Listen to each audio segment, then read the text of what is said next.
Welcome to FRC Media News for Thursday, September 15th, 2016. I'm Keith Tebow. On this week's show, we highlight the key points made at a public hearing yesterday here at BCC about the possibility of connecting commuter rail service to and from Fall River and Boston. We give you information on how to apply for a vehicle excise tax abatement and talk up a celebration of trees at an event to be held at North Park. But first, let's go over the headline issues of the week. We bring in Will Richmond, the digital news editor at the Fall River Herald-News. Hey, Will, how are you? I'm good, Keith. How's it going?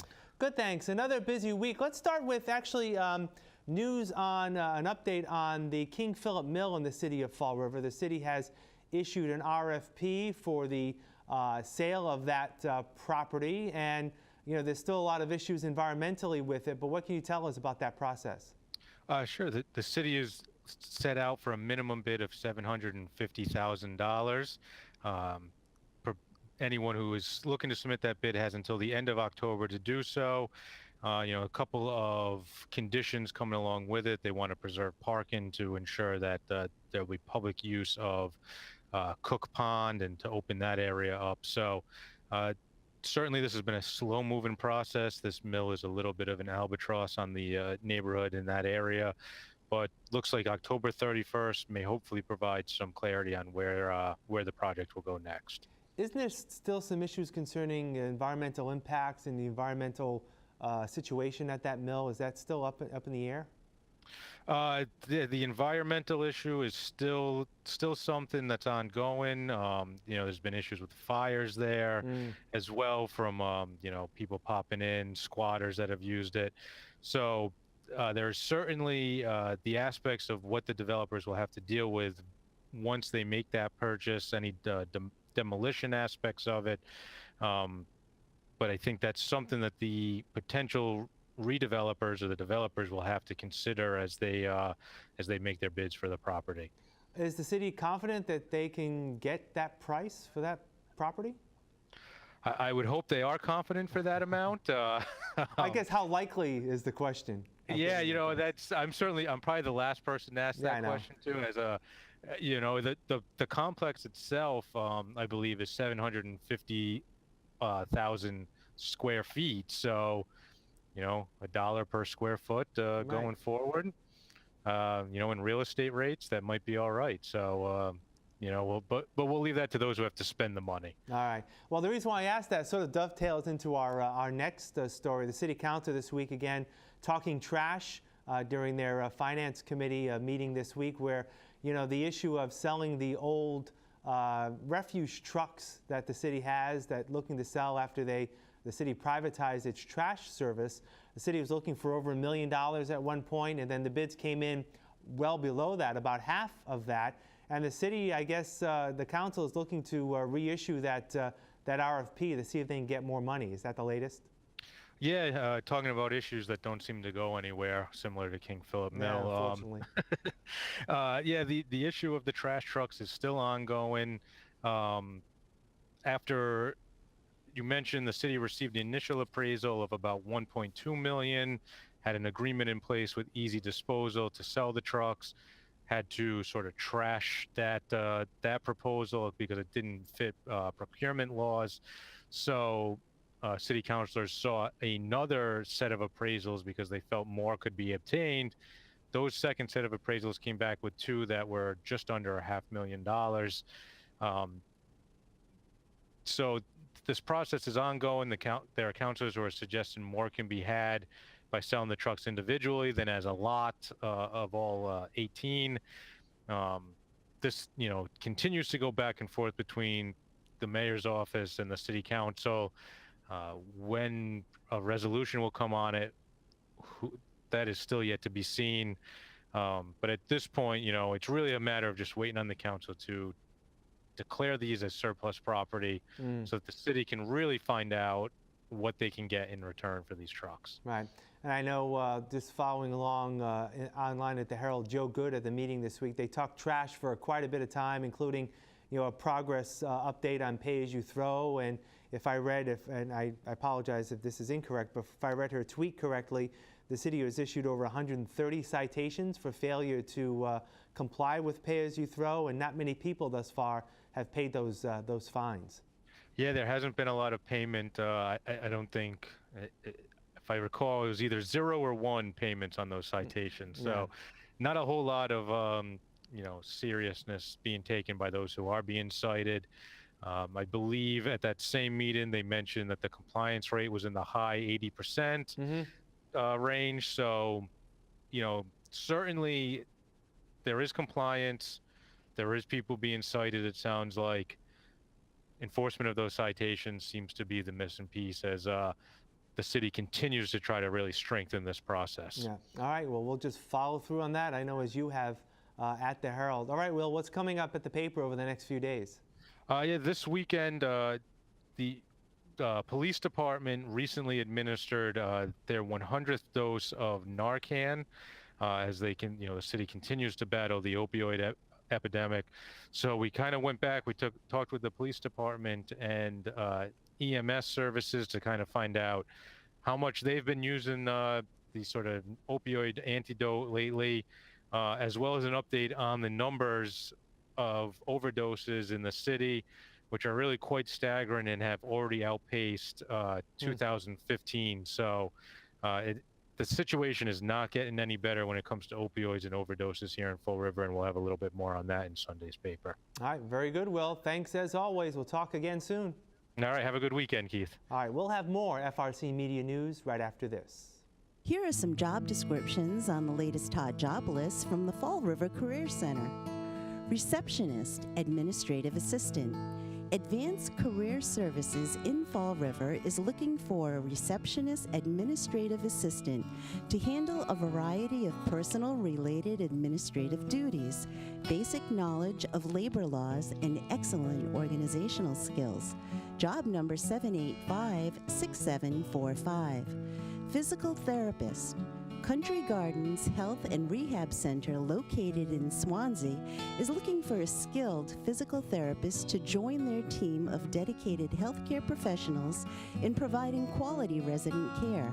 Must have valid and current Massachusetts physical therapy license. Job number 783-5321. Electromechanical Technician. Cushman & Wakefield Services is in need of an experienced electrical mechanical technician to perform assigned tasks on their automated packaging and distribution equipment at their Fall River location. Job number 785-2089. Medical Records Field Technician. CIOX Health in Dartmouth, Massachusetts is looking for a full-time medical records field technician with strong communication and organizational skills. Must have laptop computer skills, scanner, printer, flash drive, and reliable transportation to and from the medical offices. Job number 786-161. Daycare Assistant. General Fitness in Fall River is looking for a full-time qualified daycare assistant to work in their fitness center. Previous child care experience preferred. Job number 785-1757. Occupational Therapist. Crawford Health and Rehab Center of Fall River is in need of a part-time occupational therapist for their skilled nursing facility. Responsibilities include assist with resident scheduling, develop specialized treatment plans, and documenting resident care. Job number 786-7210. For more information on these or other positions, visit FRCmedianews.org or call the Fall River Career Center at 508-730-5000. Welcome back. The topic of commuter rail service here in the South Coast was the topic of discussion at a public hearing yesterday, held at Bristol Community College and sponsored by the Massachusetts Department of Transportation. The hearing was designed to gauge interest in the possibility of nixing the currently proposed Stoughton connection in favor of a Middleborough-Taunton route. Mayor Jasio Correa made an appeal in favor of this possibility.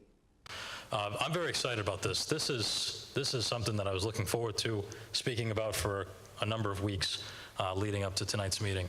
This is the single most important economic development, housing, education, and probably drug abuse fixer for the entire city of Fall River. All those issues are completely connected.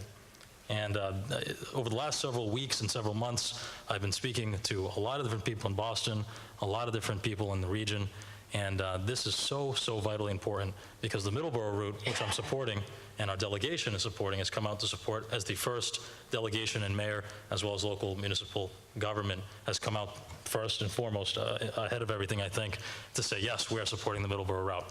I think it's a real project and it's essential. I'm going to talk about why. But seriously, this is a big deal. It's a big deal for Fall River, it's a big deal for the South Coast, and it's a big deal for the state. So I want to start with, to be quite frank, I find it really crazy and almost absurd that two of the major cities in Massachusetts, New Bedford and Fall River, do not have rail access. That in itself is just crazy. I mean, I think if you studied at any urban planning institution in the country, they would say that that is just crazy, especially with a hub like Boston, one of the most intelligent hubs in the world, right, where there's so much activity flourishing with education and opportunity. And you have an unbelievable city like Fall River, New Bedford. I will speak obviously from Fall River's perspective, but that we don't have rail access, I think that's crazy. Mass DOT Project Manager Gene Fox also spoke about the benefits of rail service in our city. Everybody knows we've been touting the benefits of this, and we continue to say, you know, the Stoughton route electric was definitely the fastest route. It was very convenient with the stations that we put out there. Clearly huge reduction in greenhouse gas emissions. Access to affordable housing. One of the things that we hear when we go to Boston and the suburbs is, gee, it would be really nice if we had that link because, you know, you guys have great housing stock and people can afford it, and we do. Then there's also a wonderful freight infrastructure down here already that Mass Coastal operates on, and we've already done some upgrades to that, but having additional work done would benefit and allow that industry to expand. So certainly there are economic benefits, businesses, job creation, household income all come with having the link in the region. And then we did a lot through technical assistance and a lot more going forward as the project advances. Station area development potential. So we did a lot of the communities in Fall River included, did some transit-oriented development work with SERPED and really looked at how you're going to develop your areas around the stations to help bring people in, improve your real estate values, and create some more local taxes that help your city thrive.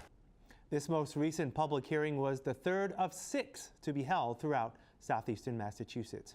If you want an excise tax abatement on a vehicle you no longer own, you can apply for one at the assessor's office at Government Center. Assistant Assessor Nell Raposo tells FRCmedia News the abatement depends on the age of the vehicle and the percentage of the manufacturer's list price. For instance, a brand new vehicle is at its highest. It's going to be 90% of the manufactured list price. That's the way the Registry of Motor Vehicles designates the value. And then it's $25 per thousand on that. And it'd be for a full year if you registered it in January. If you register within the year, whichever month it is from that month to the end of the year. And it's only prorated by month, not by day. So some people think that if they do it in the beginning of the month, that, you know, it's a bigger adjustment, but it's not. It's, you know, whether it's in the beginning or the end of the month, it's the same. If it's 5 years old, it's at 10% of the manufactured list price, and it stays that way for the lifetime of the vehicle, no matter the condition of the vehicle. And again, it's $25 per thousand.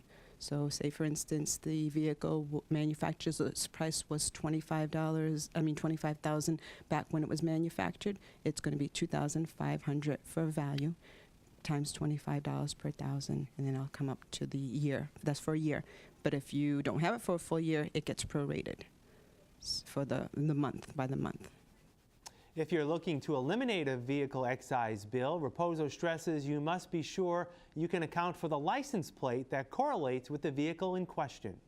Anytime you don't have your plate, you should always go to the registry, or you can do online. You need to cancel them out. And some people think that whether they're stolen or the police take it, that they don't have to notify the registry. But you have to understand that plate is under your your S number, your social security number, however they register. And so if it's usually good for 2 years. So just because in the beginning of the first 2 years, say for instance your registration date is February and something happens to it in May, and you think, oh, okay, somebody stole it. It's good for 2 years from that date that you register. You need to go and cancel because it still generates an excise bill if you don't. So a lot of people will come in and they're like, oh, well, that plate was stolen, in the beginning of last year. But I'm like, oh, but it's good until 2017. I says, and if you don't go and notify the registry or go online to cancel it, you're going to get a 2017 bill. For more information on excise taxes, call the assessor's office at 508-324-2300. We'll have more FRC Media News right after this.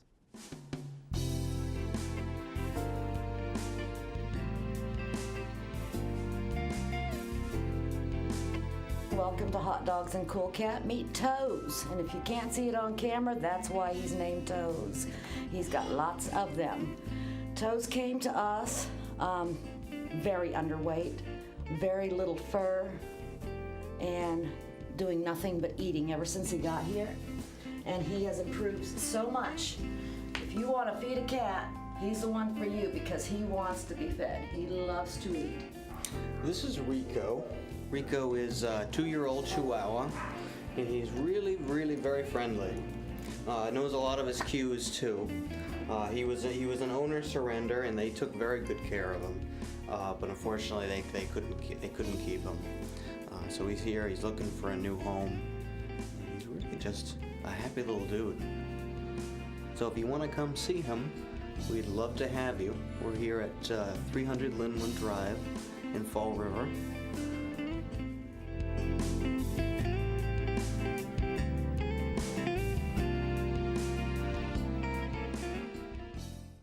Welcome back.